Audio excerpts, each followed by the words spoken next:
Einen wunderschönen guten Morgen zur Persönlichkeitsentwicklung auf Borisch, heute mit der Überschrift Verzeihen. Liebe mich dann am meisten, wenn ich es am wenigsten verdiene. Vielleicht habt ihr den Satz schon mal gehört? Jetzt schätzt doch mal, wie oft streitet sich ein Paar in der Woche im Durchschnitt? Jeden Tag, das war fatal. Dreimal in der Woche. Es ist stattliche einmal in der Woche. Wir verlaufen die meisten so in die Streitzimmern, sind es noch 10 Minuten, ist da wieder eitel Sonnenschein und alles wieder gut? Meistens, wenn man das Glück nicht hat, Andi, meistens schleppt man das sogar noch über die Nacht, am nächsten Tag rein, dementsprechend hast du schlecht geschlafen und bist am nächsten Tag richtig der Lorbeet. Nächste Tipps von euch, über was wird denn gestritten? Über die Kinder? Freizeit. Über die Freizeitgestaltung.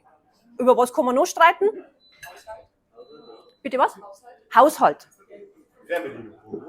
Geld, Fernbedienung, jawohl. Das sind alles tatsächlich Themen, über die wo gestritten wird. Aber seien wir doch mal ehrlich, dann die Themen körperlich weh. Also sind es Kleinigkeiten.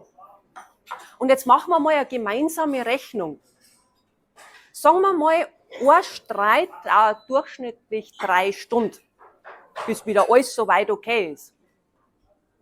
Mal 52 Wochen im Jahr, mal 30 Lebensjahre. Ich gehe jetzt davon aus, im Alter wird man etwas altersmilder, das heißt, da streitet man nicht mehr gar so viel.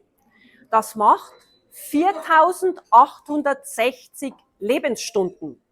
Das sind genau 195 Tage Lebenszeit. Für Kleinigkeiten verscheißen wir so viel wertvolle Lebenszeit.